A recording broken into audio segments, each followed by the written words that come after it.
August 14th, a premiere in London.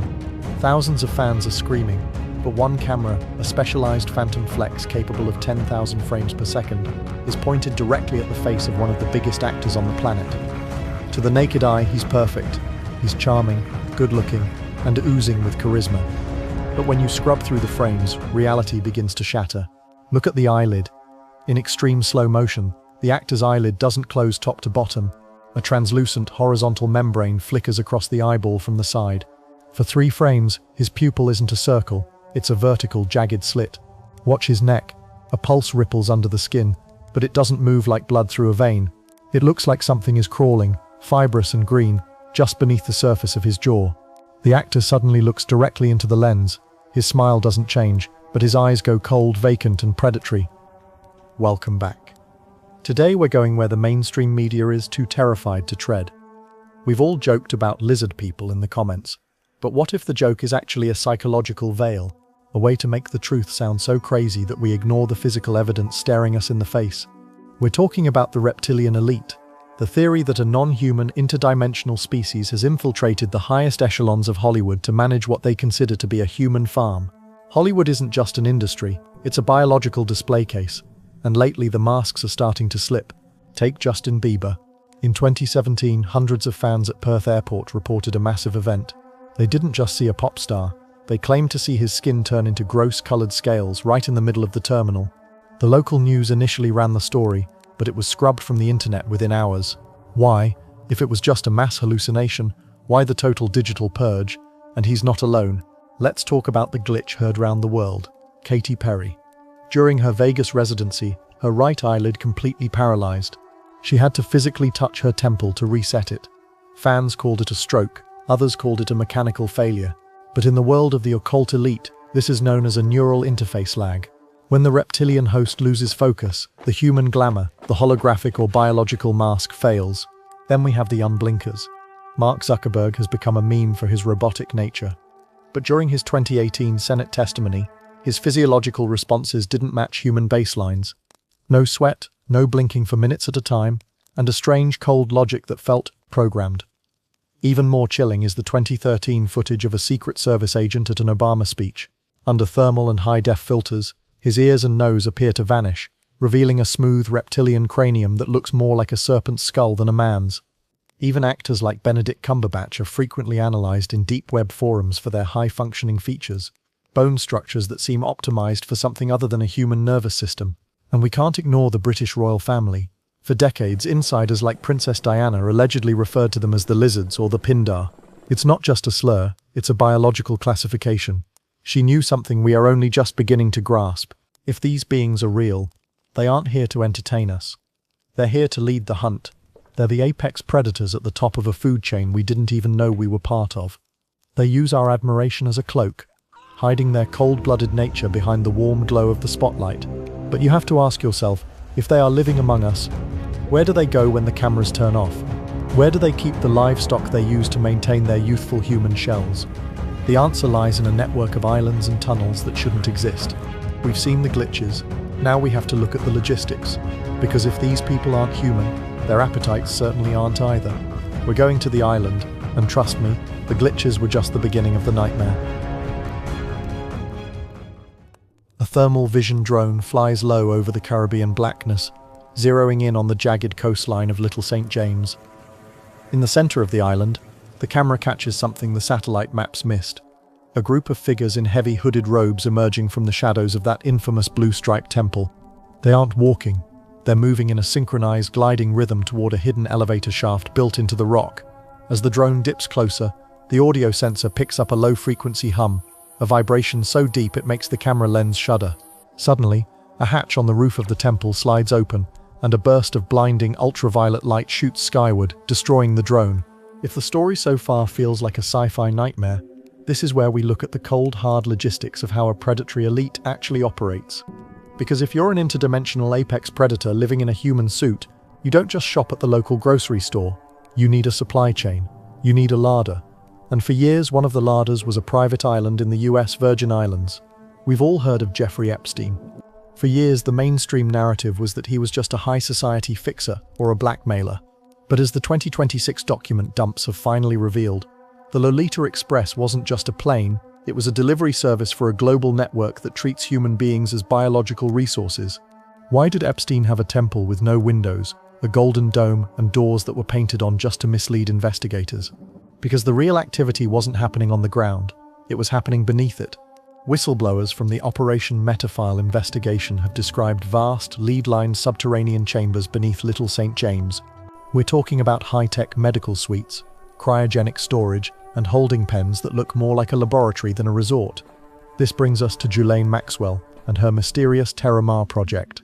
On the surface, it was a marine conservation non-profit. But look closer. Maxwell had a high-level submarine pilot's license. She was obsessed with the high seas, the parts of the ocean where no laws apply. Theorists believe Terra Mar was the ultimate cover for a fleet of silent submersibles used to transport cargo away from radar and Coast Guard patrols. But who was on the receiving end of this cargo? The flight logs don't just list politicians, they list the custodians of our culture. Prince Andrew's ties to the island are well documented, but he bizarrely claimed he had a peculiar medical condition where he was unable to sweat, which he attributed to an overdose of adrenaline during the Falklands War when he was shot at. The context of this claim was to discredit Virginia Giuffre's testimony that he was sweating heavily while dancing with her in a London nightclub in 2001. Virginia was an Epstein whistleblower who suspiciously died last year. In the world of reptilian biology, a lack of thermoregulation is a primary trait. Was Prince Andrew protecting himself from a lawsuit? Or was he accidentally admitting to a non-human physiology that requires controlled environments? Then there's Bill Clinton. His 26 documented flights on Jeffrey Epstein's jet are just the tip of the iceberg. New leaks suggest that during his visits, the island's security was handed over to a private, unidentifiable force that didn't answer to the Secret Service. Witnesses have described banquets where the food served didn't resemble anything found in nature, meat that pulsed and fluids that were consumed for vitality. We also have to look at the tech giants who were drawn into this orbit. Bill Gates has faced intense scrutiny over his post-conviction meetings with Epstein, with some insiders claiming the discussions were centered on genomic sequencing and life extension. When you combine Epstein's obsession with seeding the world with his DNA with Gates's focus on global health data, a terrifying picture emerges, a project to map the human herd for the benefit of the predators. Even figures like Naomi Campbell and Elon Musk have had their names dragged into the shadow of the Black Book. While Musk claims he refused invitations to the island, the 2026 data pings show high-level executive devices active in the geofenced area of Little St. James on dates that don't align with public denials. This isn't just about a sex ring. That's the low-level crime used to distract us. The real horror is the logistics of the LARDER. The island was a processing plant where the elite could shed their human personas and feed on the louche, the raw life energy and biological matter of the innocent. They built a world within a world, using the ocean as their highway and the temple as their slaughterhouse.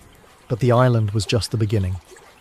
Once the food is processed, the elite don't just eat, they play. And as we move into the next part of our story, we're going to look at what happens when the most dangerous game is played on private estates right in our own backyards. The hunt is on, and the prey is us. Deep in the redwoods of a massive private estate in Northern California, the air is thick with the smell of damp earth and something metallic like copper. A young girl, barely 20 years old, stands shivering in the brush. She's been told she has a 5-minute head start. Behind her, she hears the snap of a twig, then a sound that defies every law of biology. A low, guttural hissing that vibrates in her very marrow, followed by the mechanical, cold click of a high-end thermal rifle being chambered. She bolts, but as she runs, she looks back and catches a glimpse of her pursuers through the fog. They aren't walking, they are running on all fours, their tuxedos and silk shirts ripping apart as their spines elongate and their limbs snap into predatory angles. A bone-chilling reptilian roar echoes through the trees, and the hunt officially begins. If you thought the logistics of the island were dark, we are now entering the heart of the blood sports theory. This is where the elite transition from being mere consumers to active predators. We've all seen the movies, The Hunt, Hard Target, The Running Man, but in the world of high-level conspiracy research, these aren't just movies, they are predictive programming, a way to desensitize us to the reality that for the reptilian elite, there is no thrill greater than the most dangerous game. For decades, rumors have swirled around a place called Bohemian Grove. On the surface, it's a high society summer camp for the most powerful men in the world. We're talking about every Republican president since the 1920s, CEOs of Fortune 500 companies, and the titans of Hollywood. They gather to perform the cremation of care ritual in front of a 40-foot stone owl. But whistleblowers like Paul Bonacci and others have claimed that once the public ritual ends, the real activities begin in the deep woods, far from the guarded campsites. They describe human safaris, where world leaders like Bill Clinton and the late George H.W. Bush allegedly participated in ritualistic hunts. Richard Nixon was famously caught on tape describing the Grove as the most faggoty thing you could ever imagine, a comment many believe was a coded way of describing the bizarre, hypermasculine and ritualistic underbelly of the camp that he found repulsive yet mandatory for his initiation into the higher circles of power. But this isn't just a political phenomenon, it's a Hollywood hobby. Take Arnold Schwarzenegger. For years, rumors have circulated in the survivalist underground about his involvement in elite, high-stakes private land hunts. Is it a coincidence that his most iconic role involved being hunted by an interdimensional trophy hunter in Predator? Or was that a nod to the hobbies of his peers? Even more disturbing are the leaked documents surrounding James Franco's inner circle. After the scandals broke, several Jane Does came forward describing underground parties on remote estates that shifted from hedonism into something predatory, where guests were forced into terrifying games of hide-and-seek that left them traumatized and silenced by ironclad NDAs. Then we have the case of Armie Hammer. When his private DMs were leaked, the world was shocked by his graphic fantasies of cannibalism and branding his partners. But for those of us watching The Mask of the Elite, it was a slip. He talked about hunting and consuming like it was a natural right of his lineage. Hammer comes from an ultra-wealthy oil dynasty, exactly the kind of old blood family that theorists say has maintained a reptilian lineage for centuries. His fantasies weren't just kinks, they were a glimpse into the dietary and sporting habits of the 0.1%, and we can't forget the tragic story of Isaac Cappy. Before his mysterious suicide off a bridge in 2019, Cappy went on a scorched earth campaign naming A-list stars like Tom Hanks and Steven Spielberg as part of a predatory pedophile ring. But look at his final videos. He wasn't just talking about abuse. He was talking about vampires and monsters who hunted the innocent for sport. He claimed he had seen the bloodlust in their eyes firsthand. Why do they do it? According to the Loosh theory, these predators don't just eat for calories. They feed on the frequency of terror.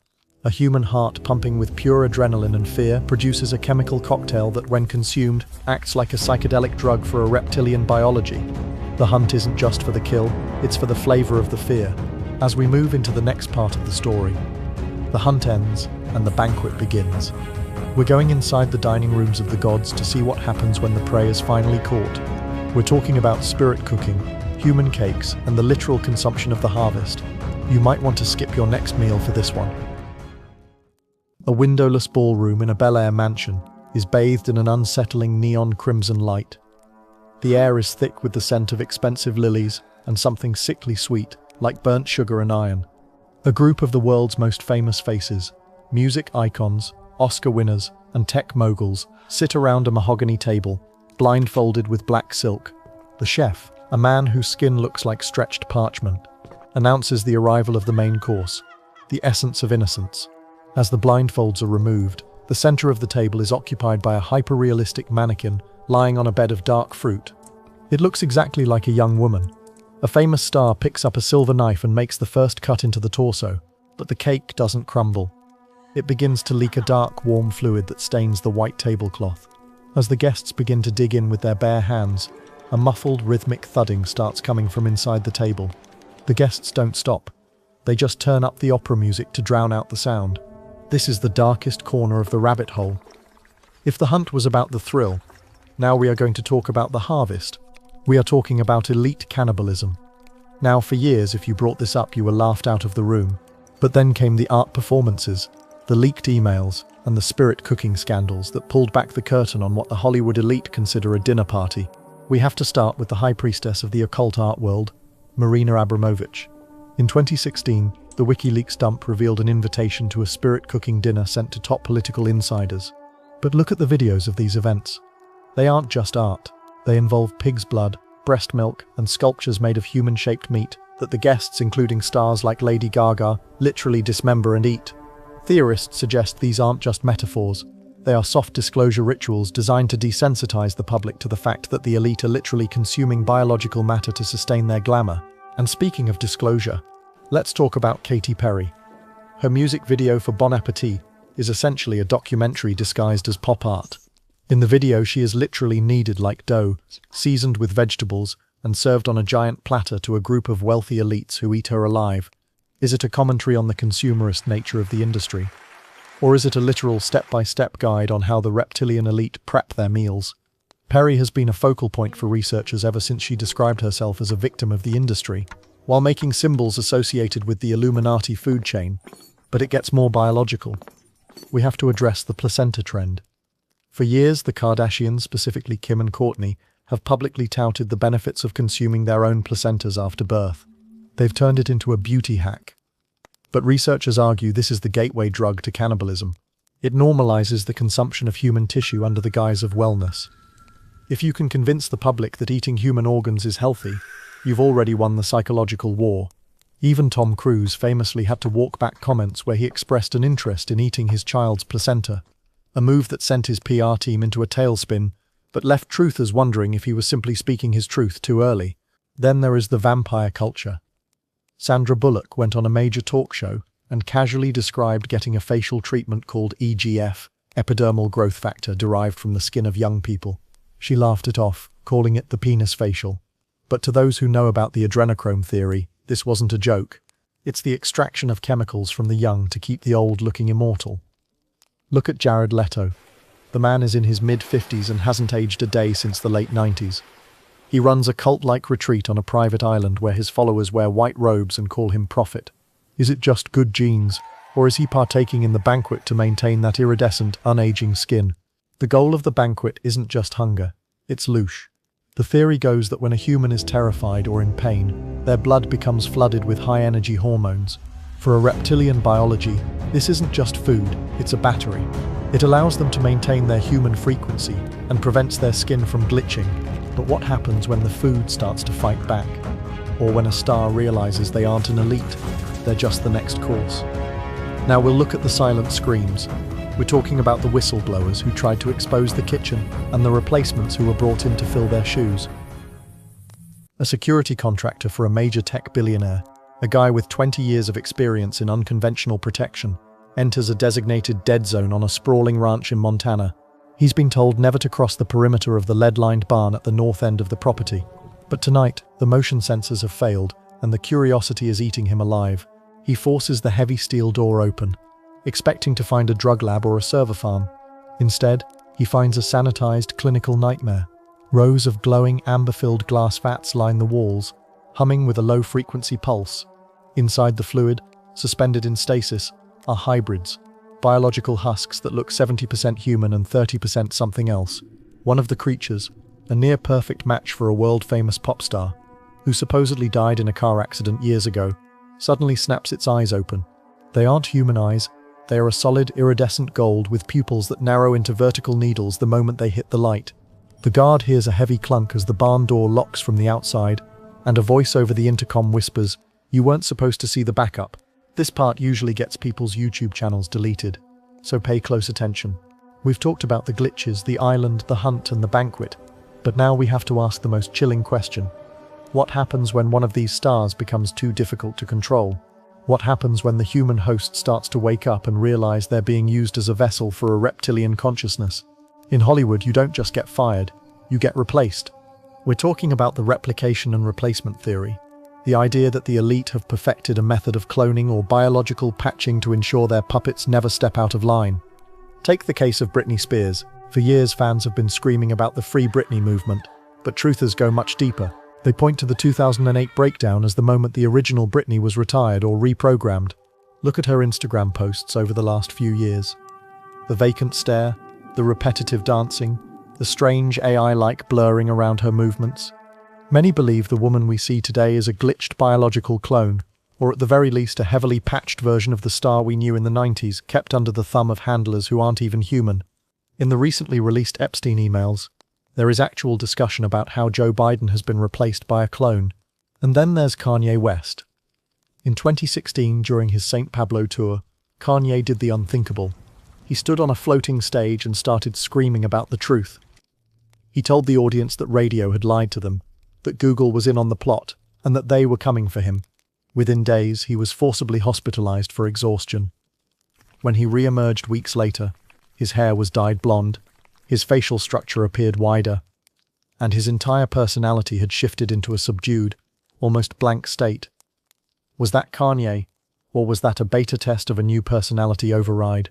The theory suggests that these ranches, like the one in Montana, or the secretive facilities in the Nevada desert, serve as re-education centers, where the reptilian elite can swap out a troublesome host for a more compliant model. Look at Avril Lavigne. The Melissa conspiracy theory has been a staple of the internet for a decade, claiming Avril passed away in the early 2000s and was replaced by a lookalike. While the mainstream mocks it, the physical evidence, the shift in her birthmarks, the change in her vocal range, and her sudden personality pivot aligns perfectly with what whistleblowers call the clone cycle. Even Eminem hasn't escaped the scrutiny. Fans have pointed out that after his 2006 rehab stint, his voice changed from a high-pitched nasal tone to a much deeper robotic growl.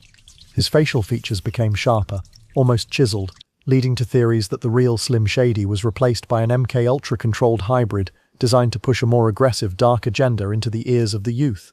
But why go through all the trouble? Because the industry is a multi-trillion-dollar ritual. If a star like Miley Cyrus, who went from a clean Disney idol to an occult-saturated puppet in a matter of months, suddenly decided to stop performing the rituals, the louche supply would dry up. The elite can't have that. They need the silent screams. They need the replacement to keep the frequency of the masses tuned to the dark station. We have to look at those who tried to blow the whistle before they were replaced or silenced. Isaac Cappy famously named the monsters before he met his end. Rose McGowan has repeatedly referred to Hollywood figures as not human and monsters who eat souls. And Corey Feldman, who has spent decades trying to name the predators, has survived multiple accidents that many believe were attempts to bring him back to the ranch for a final update. The screams are silent because the industry has a mute button, but the vats are full and the backups are ready. As we move into the final stage of our story, we're going to look at the endgame. The masks aren't just slipping anymore, they're being taken off. The final harvest is approaching, and the elite are preparing for their final metamorphosis. It's 3 a.m. A global emergency alert hits every smartphone simultaneously. There is no text, just a string of ancient geometric symbols that seem to vibrate on the screen. On a high-rise balcony overlooking the Hollywood Hills, a world-famous actor, a man known for his humanitarian work and perfect smile, stands frozen staring up at the sky. Above the clouds, a massive, cloaked craft begins to shimmer into visibility, its hull vibrating at a frequency that shatters every window in the valley. The actor doesn't run. Instead, he begins to unbutton his shirt. As the light from above hits him, his skin doesn't tan. It peels away in thick, iridescent grey scales. His jaw unhinges with a wet, cracking sound, stretching far beyond human limits, and his eyes melt into a solid, glowing gold. He turns toward the camera of a nearby drone, a forked tongue flickering across his new teeth, and whispers a single phrase that transmits across every frequency. The harvest is complete. Let's talk about the endgame. In the conspiracy world, this is known as the Great Reset, but not the one you hear about on the news. We're talking about the final metamorphosis of the reptilian elite. For centuries, they've hidden in the shadows, using Hollywood as a glamour to mask their presence. But the data shows the masks aren't just slipping anymore. They're being discarded. The predators are getting ready to step into the light. Why now? Look at the technology being pushed by the 0.1%.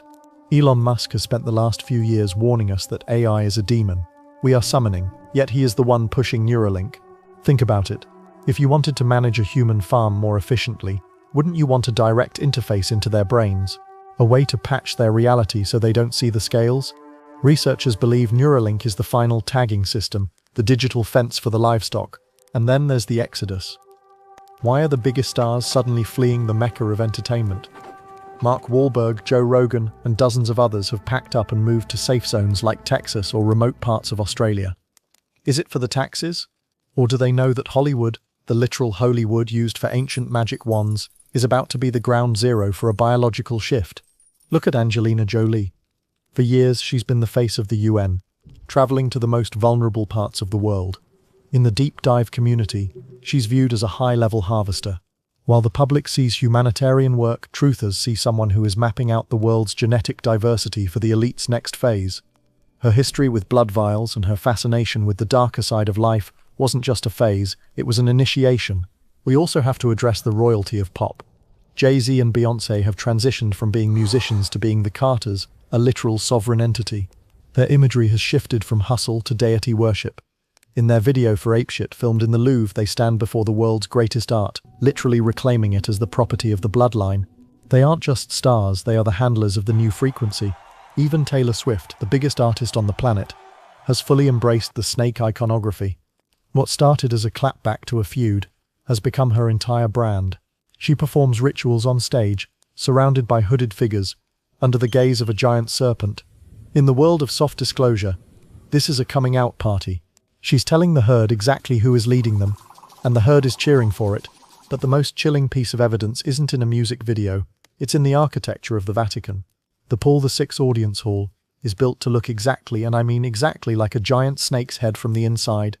The windows are the eyes, the statue behind the Pope looks like a chaotic rebirth from a nuclear blast, and the ceiling mimics the scales of a serpent. The Holy See is literally the snake's head. The final harvest isn't about the end of the world, it's about the end of the masking phase. The Epstein lists were leaked to destroy our trust in human institutions. The cannibalism rumors were leaked to show us their power. The glitches are there to prepare us for the sight of them. They want us to know that they are here, they are hungry, and they are in control. So the next time you see your favorite star glitch on camera, or you see a politician's eyes turn yellow for a split second, don't look away. They want you to think you're crazy. But once you see the scales, you can never go back to seeing the person. The show is over, the curtain is up, and the elite are finally showing their true faces. The only question left is, are you a guest at the banquet, or are you on the menu?